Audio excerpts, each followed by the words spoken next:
Pete, let's start with Virginia Tech, because this is a once proud program. Obviously, under Frank Beamer, was one of the best programs in college football. When they joined the ACC, they were dominant in the ACC early.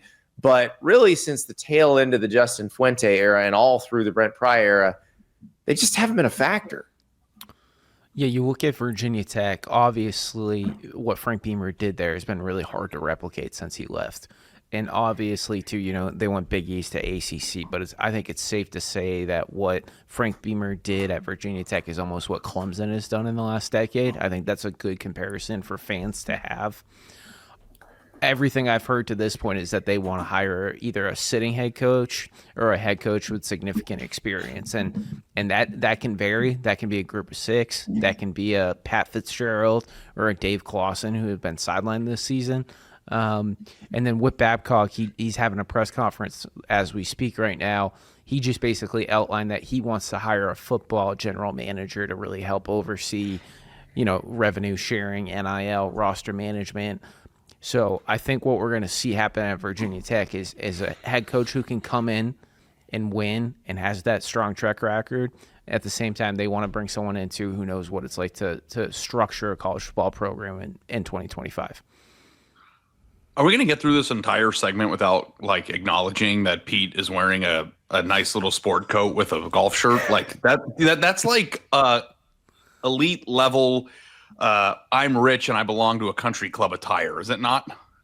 Well, when you start breaking news like Pete does, that's what happens to you. You get into that echelon. Yeah, exactly. I'm saying he's going to belong to a country club at some point with all of this news breaking.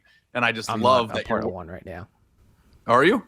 No, gosh, no. Well, I mean, a lot of these country clubs actually have they have very attractive rates for people in their 20s to try to get them, locked in. Pete's still in that Groucho Marx mode. I wouldn't belong to any club that would have me as a member. But speaking of clubs, we do have to figure out what club Virginia Tech is in, because Pete, you mentioned Whit Babcock, their athletic director, and I think Whit Babcock did something about 2 months ago that I don't know that a lot of ADs would have done. He went to the board that oversees Virginia Tech and basically said, hey, we don't fund our athletic department or our football program at levels where they can be truly competitive in this day and age of college sports, and basically asked for more money and said the school's going to have to kick in some if we want to compete with the likes of Clemson and Florida State and in North Carolina in the way they're spending. And it's interesting because I was talking to somebody else about this today, and they said that probably answers some of the questions that coaches and their agents are going to have when they talk to Whit Babcock. Yeah. So Virginia Tech has about a $122 million athletic budget right now. They want to get to $200 million, or at least that's what Whit Babcock suggested this summer. Just from speaking to agents and trying to get a feel for how candidates are going to feel about Virginia Tech, the biggest question is, what is the NIL going to look like? Because what facilities was a decade ago, maybe even less than a decade, NIL and revenue sharing has taken over as, what can I do with this roster in a short period of time? Because it's great if you can bring players with you from the school you're at or something like that. But if you don't have the money to go acquire talent, you really can't turn around a program. I just think that Virginia Tech in general is interesting, and I don't know if just like my childhood clouds the judgment, or if history clouds the judgment of what's expected at a place. But what is Virginia Tech supposed to be in 2025, and how do you tailor a hiring to mirror that? Obviously, you want to go get somebody who's going to be as successful as possible and bring your program ceiling back up to national title. But I feel like it's a very hard job to hire for, because I don't know what the plan is. I don't know if it's recruit locally. I've heard Michael Vick's name thrown around. I've heard Shane Beamer's name thrown around. Yeah. I don't know if hiring Michael Vick is the answer to the initial question. You know what I mean? It's just kind of a confusing job to me. What do you think, Pete?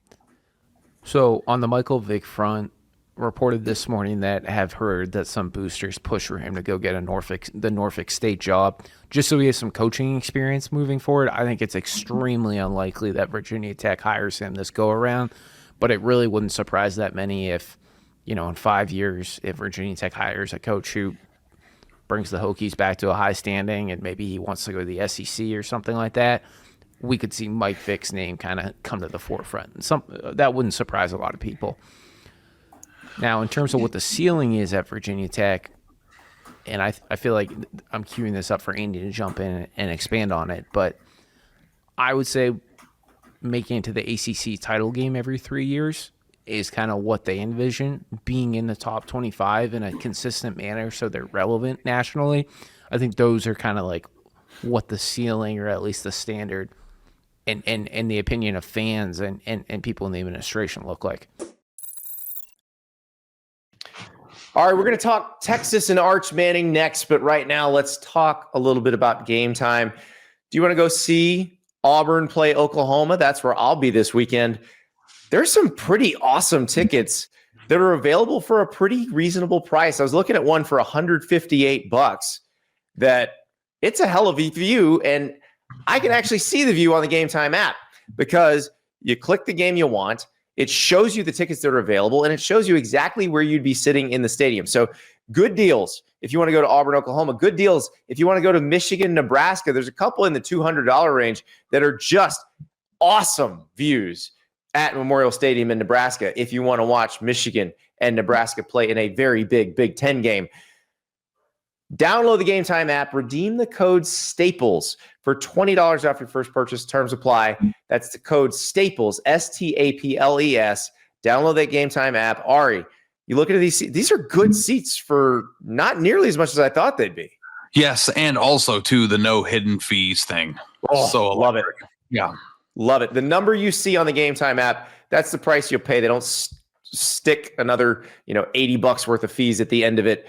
That number is what you're paying, and those are pretty good numbers right now if you want to go to Auburn, Oklahoma, or Michigan, Nebraska. So download that Game Time app, redeem the code STAPLES, and get $20 off your first purchase. Terms apply, of course.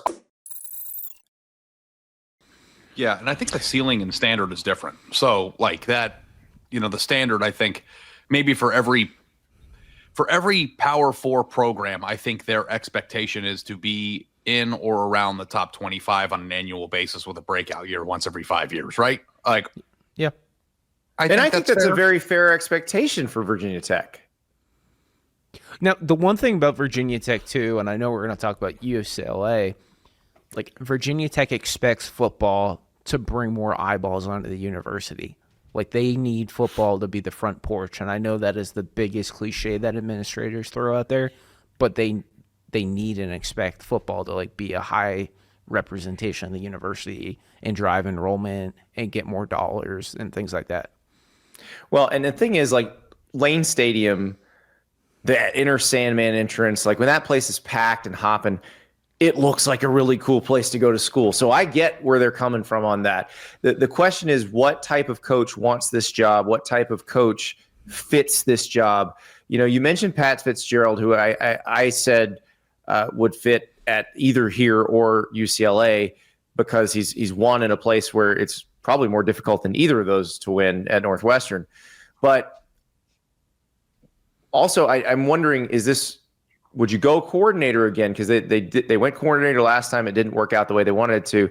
But would you go like a Buster Faulkner, who's been a very good coordinator in the ACC at Georgia Tech and understands kind of where this is going, has been there as Georgia Tech has changed the way they fund their athletic department.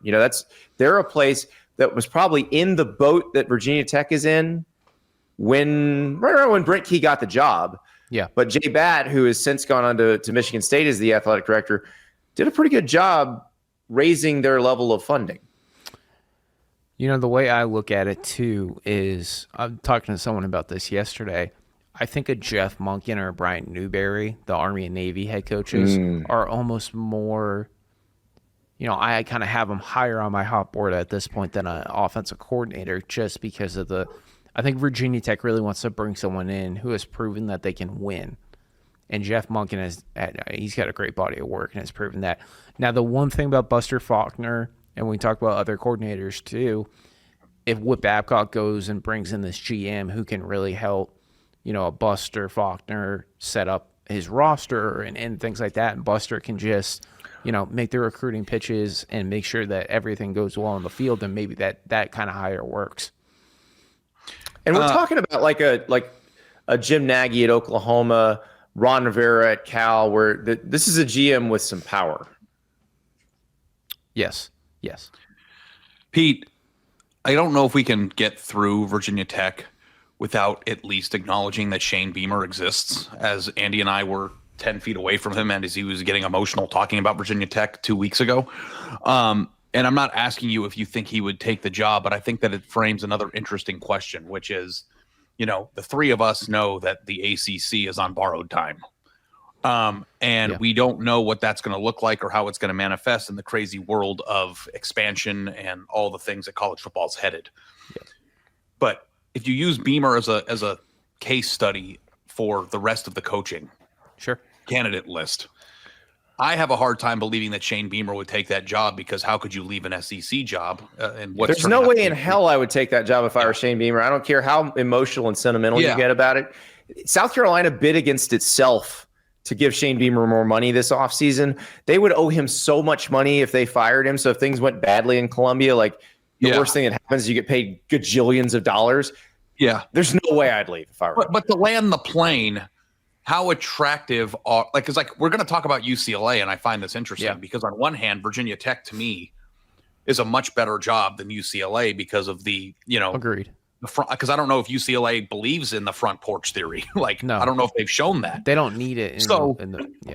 But it's an interesting conference affiliation, because do you want to go to a place that's in the Big Ten, or do you want to go to a place that might be in a conference that's dissolved? And I don't know where Virginia Tech lands in realignment. I don't know if it's a valuable property or if it's one that is in danger of being left behind.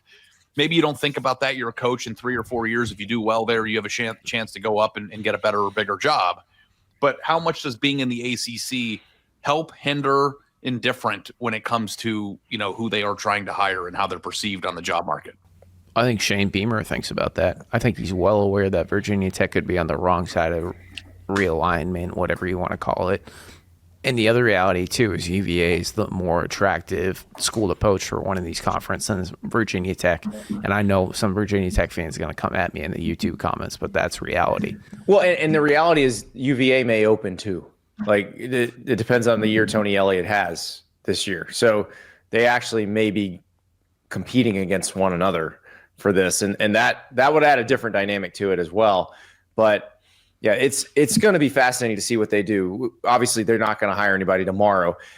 Maybe they hire the GM during the season and we kind of get a sense of what they're looking for. That's going to be really interesting to watch.